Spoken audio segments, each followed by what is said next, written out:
Hello viewers, இன்னைக்கு நம்ம பார்க்க போறது ஒன் பீஸ் எபிசோட் 818 பார்ட் 2.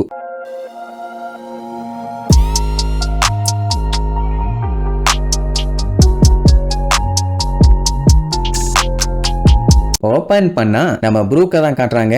அவன் பிக் மாம தொட்ட கூட முடியாம படாத பாடுபட்டு இருக்கான். ஏன்னா அந்த சன்னும் கிளவுடும் சேர்ந்து அவனை போட்டு பொலன்னு பொலந்து கட்டிக்கிட்டு இருக்குதுங்க. அதுல இருந்து எஸ்கேப் கூட ஆக முடியல. எந்த அடியும் மிஸ் ஆகாம ஸ்ட்ரெயிட்டா பாடியில தான் வந்து இறங்கும். அப்படி ஒரு அட்டாக். பாவம் அதுக்கப்புறம் நிக்க முடியாம பேனு வந்து விழுவான். பிக் மாம் பார்த்துட்டு கடுப்பாயிருவான். ஏன்னா அவளுக்கு அவன் உயிரோட வேணும். ஆனா இவங்க ரொம்பவும் ஓவரா அட்டாக் பண்ணி அவனை கொல்ற அளவுக்கு போயிட்டாங்க. இவனை என்னோட ப்ரீஷியஸான கலெக்ஷன்ல ஆட் பண்ணி வைக்கலான் இருந்தேன். ஏன்டா அப்படி பண்ணீங்க, விளங்கா வட்டீங்களான்னு ஜூஸையும் ப்ரொமோத்தியஸையும் வண்டியா எழுப்பா. கொஞ்சம் கண்ட்ரோல் பண்ணி அட்டாக் பண்ண மாட்டீங்களான்னு. அதுக்கப்புறம் நம்ம பையன் அப்படியே முடியாம கஷ்டப்பட்டு மெதுவா எந்திரிப்பான். எதுக்கு தான் போவா, அதுக்கே டம்முன்னு கையப்பா அந்த இடமே புகமண்டலமாயிரும். அப்ப எந்த அளவுக்கு வெறியில இருக்கா பாருங்க. கல்லெல்லாம் அங்க இங்கன்னு செதறுது. சரி புடிச்சிட்டாலான்னு பார்த்தா நல்ல வேலை தப்புச்சிட்டான். எந்திரிச்சவன் நீ அவிகளை விட மோசமான பாவியா இருக்கியன்னு பச்சை பச்சையா திட்டுவானா. ஓ இவனால மூவ் பண்ண முடியுதா, அப்ப விடுங்க நாங்க பாத்துக்கிறோன்னு அவங்கள யார அட்டாக் பண்ணணும்னு அவங்களுக்குள்ளேயே சண்டை. இல்ல உன்னால முடியாது, இல்ல உன்னால முடியாதுன்னு. இது என்ன பைத்தியமா இருக்குங்களான்னு இந்த கேப்ல நம்ம ப்ரூக் என்ன பண்ணுவான், அப்படியே அட்டாக் பண்ண ரெடியா கத்தி வச்சுட்டு நிப்பான். பிக் மாம் அவங்க ரெண்டு பேர்த்தையும் விலக்கி விடும் போது சட்டுன்னு இடையில பாஞ்சு போய் அட்டாக் பண்ண போவானா. அப்பந்தான் அவ தலையில போட்டிருக்காளே தொப்பி,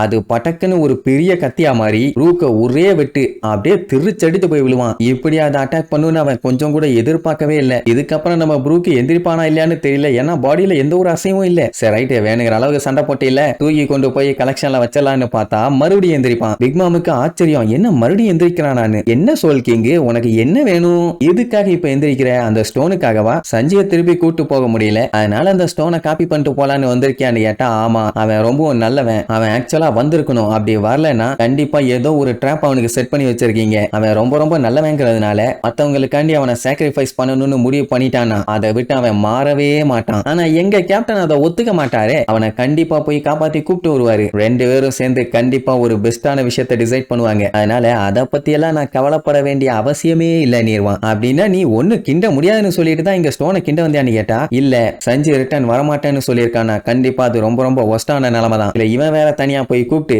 அவனையே அவன் பிளேம் பண்ணிக்கிற மாதிரி ஆயிரும்ல. இத்தனை பேர் கூப்பிட்டு நம்ம வராம இருக்கோமேன்னு பாவம் அவனை ட்ராப் பண்ணி லாக் பண்ணி வச்சிருக்காங்க. அப்படி வரணும்னு முடிவு பண்ணிட்டா அவன் வராமலாம் இருக்க மாட்டான். அதனால இந்த ரெஸ்கியூ மிஷன்ல இந்த ரெட் பானுகளை ஃபக் பண்ண காப்பி பண்ணிட்டு போகாம விட்டவே மாட்டேன் அப்படின்னு பிக் மாமுக்கு எதிராவே கத்திய நீட்டி ஓவரா டயலாக் பேசிடுவான். அவ சொல்லிடுவா சஞ்சய் எல்லாம் கன்ஃபார்மா திரும்ப வர மாட்டான். ஆனா ஒண்ணு மட்டும் கன்ஃபார்ம், நீங்க எல்லாருமே என் கையால சாக போறீங்க, அதனால ரெடியா இருங்கப்பா. அட லூசுக்கு பிறந்த லூசு, எவனாச்சும் அவன் சொந்த சாவை பிளான் பண்ணி பண்ணுவானா, அதுவும் உன் கையில எவனாச்சும் வலியக்க வந்து சாவானா லூசும்பா. அவளுக்கு செம்ம கட்டுப்பாவும். இங்க மிரர் வேர்ல்டுல இவங்க வளைச்சு தேடிட்டு இருக்காங்க. அதுலயும் நம்ம கேரட் ப்ரூலியோட கையை தூக்கி வச்சுட்டு கிக்கிலிக்கா முட்டிட்டு இருப்பா. ஏன்னா எப்படியா அடிச்சா அந்த அடியை தாங்கிக்குவா. கிச்சி முட்டினா என்ன பண்ணுவா, அவளால கண்ட்ரோல் பண்ண முடியல. கேசலோட மிரர் எங்க இருக்கு அதை ஒழுங்கா சொல்லு, இல்லன்னா நாங்க இப்படித்தான் பண்ணுவோன்னு அவளுக்கு நல்லா கிக்கிலிக்கா மூட்டி விளையாண்டா அவ எனக்கு மறந்து போச்சும்பா. அது எப்படி மிரர் டைமென்ஷன்ல பூந்து விளையாடுறவளுக்கு எந்த கண்ணாடி எங்க இருக்குன்னு தெரியாம இருக்கும். நீங்க தப்பான ஆன்சரை சொல்லிட்டீங்க மை லார்ட். அதனால உங்களுக்கு மறுபடியும் கிச்சு மூட்ட போறேன்ட்டு விளையாடுவாளா. அட மண்டுகமே, நீங்க என்கிட்ட ஏன் வந்து கேக்குறீங்க, இந்த கேள்வியை போய் மிரர்ட்ட கேளுங்க. அது சொல்லுன உடனே எது மிரரான்னு ஷாக் ஆவாங்க. ஏன்னா மிரருக்கு தான் அது எந்த இடத்தை ரிஃப்ளெக்ட் பண்ணுதுன்னு தெரியும். அது கிட்ட விசாரிச்சா அதுங்க சொல்லுன்னு சொன்னோன்னே ஏ கண்ணாடிகளா, எந்த கண்ணாடி எல்லாம் கேஷுவலா மாட்டி இருக்கீங்க சொல்லுங்கன்னு சொன்னோன்னே அந்த மிரர் எல்லாமே சொல்ல ஆரம்பிச்சிடும். நாங்க தான் அவ்வளவுதான். ரொம்ப ஈஸியா போச்சா. அலியா அதுங்க டீடைலா சொல்லிருங்க. அதாவது நான் பாத்ரூம்ல இருக்க மிரர், நான் க்ளோசெட்ல இருக்க மிரர், நான் 4th ஃப்ளோர்ல இருக்கேன், நான் அங்க இருக்கேன், நான் இங்க இருக்கேன்னு. இப்ப இன்னும் வேலை ஈஸியா முடிஞ்சு போச்சே. உடனே லூஃபி, நமி, ப்ரூக்,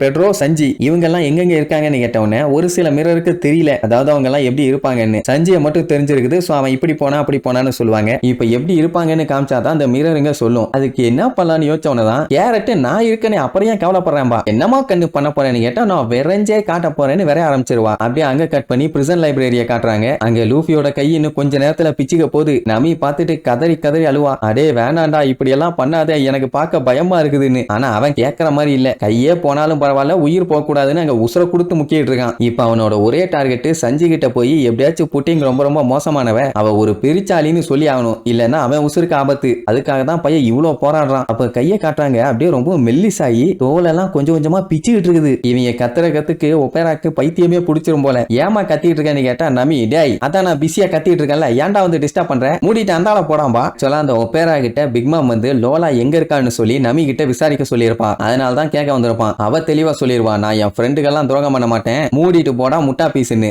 அடுத்த வார்த்தை எதுவும் பேசல. அப்பனா சரி நான் டார்ச்சர் பண்ணிக்கிறேன்னு கேஷுவலா சொல்லிட்டு போவான். ஏன்டா டார்ச்சர் பண்றது என்னடா லஞ்ச் குடுக்குற மாதிரி சொல்லிட்டு போறேன் நன்னா இப்ப ஏதாச்சும் பண்ணே வாயெல்லாம் உடைச்சு போடுவேன்பா. அவன் அசால்ட்டா 5 செகண்டுக்கு ஒரு டைம் நான் அந்த போகனால உங்களை ஒரு டைம் சொல்றேன் உங்களுக்கு உண்மையை சொல்ல தோணுச்சுன்னா உடனே சொல்லிருங்க நான் ஸ்டாப் பண்ணிடுறேன்னு சொல்லிட்டு அட்டாக் பண்ண ரெடி ஆவான். என்ன இவன் கல்யாண வீட்டுல பந்தி பரிமாற மாதிரி சொல்லிட்டு இருக்கான். வேணாண்டான்னு சொன்னா இங்க லூஃபி அதுக்கு மேல அமி நீ மட்டும் சொல்லு நான் 5 செகண்ட்ல என் கையை பிச்சுக்கிட்டு இவனை ஒரு வழி பண்ணிடுறான்பா. இப்படி 2 பேரும் மாத்தி மாத்தி நம்ம நமியோட உசுர வாங்கிட்டு இருக்கானுங்க. இன்னும் ஏதோ லாலிபாப்ப வாங்கி திங்கிற மாதிரி சொல்லிட்டு இருந்தானுங்கன்னா அந்த டைம்ல தான் யாராச்சும் உள்ள இருக்கீங்களா அப்படின்ட்டு டோரை திறந்துக்கிட்டு ஒரு பெரிய உருவம் ஒண்ணு வரும். அதை பார்த்த ஒப்பேரா டேய் டேய் டேய் டேய் எல்லாம் கேசலுக்குள்ள என்டர் ஆக கூடாது அது அலௌட் இல்ல இதுக்காக இங்க வந்தானு கேட்டா டே முழுக்க மண்டை எல்லா இடமும் சண்டை நடந்துட்டு இருக்குது அங்க வராத இங்க வராதன்னு சொல்லிட்டு இருக்க முட்டா பயல அப்படி தாண்டா வருவேன்னு சொல்லி ஓங்கி ஒரு அடி யாரான்னு பார்த்தா நம்ம ஜிம்பை இவன் வருவான்னு கொஞ்சம் கூட எதிர்பார்க்கவே இல்லை. அவன் அடிச்ச அடியில அந்த ஒப்பேரா மட்டும் அங்கேயே திருச்சிருவான். இதுக்கப்புறம் எப்படியும் ஒரு 2-3 மணி நேரத்துக்கு எந்திரிக்க மாட்டான்னு வைங்க. சரி இதுக்கப்புறம் லூஃபி அவன் கையை பிச்சுக்கணும்னு அவசியம் இல்ல. நீ எப்பறம் இங்க வந்தான்னு கேட்டா இவன் மாட்டிட்டாங்கிற மேட்ரு அவனுக்கு தெரிஞ்சு போச்சு. கேஸ்ல சுத்தி அதான் பேசிக்கிட்டே இருந்திருக்காங்க. அதனாலதான் அங்க எங்கன்னு தேடி ஒரு வழியா வந்துட்டான். சரி பேச்சுவார்த்தையெல்லாம் அப்புறம் நடத்திக்கலாம். இப்ப நீங்க உள்ள இருந்து வெளியில வரணுமான்னு கேட்பான். என்னடா கேள்வி உடனே வெளியேறா மாங்கா அப்படின்னு வண்டையா திட்டுவாங்க. இப்ப நம்ம ஆளுங்க 2 பேரும் தப்பிச்சிட்டாங்க. இதுக்கப்புறம் நம்ம லூஃபி பண்ண போற அட்டுவிலியத்தெல்லாம் அடுத்தடுத்த எபிசோட்ல பார்க்கலாம். டாடா.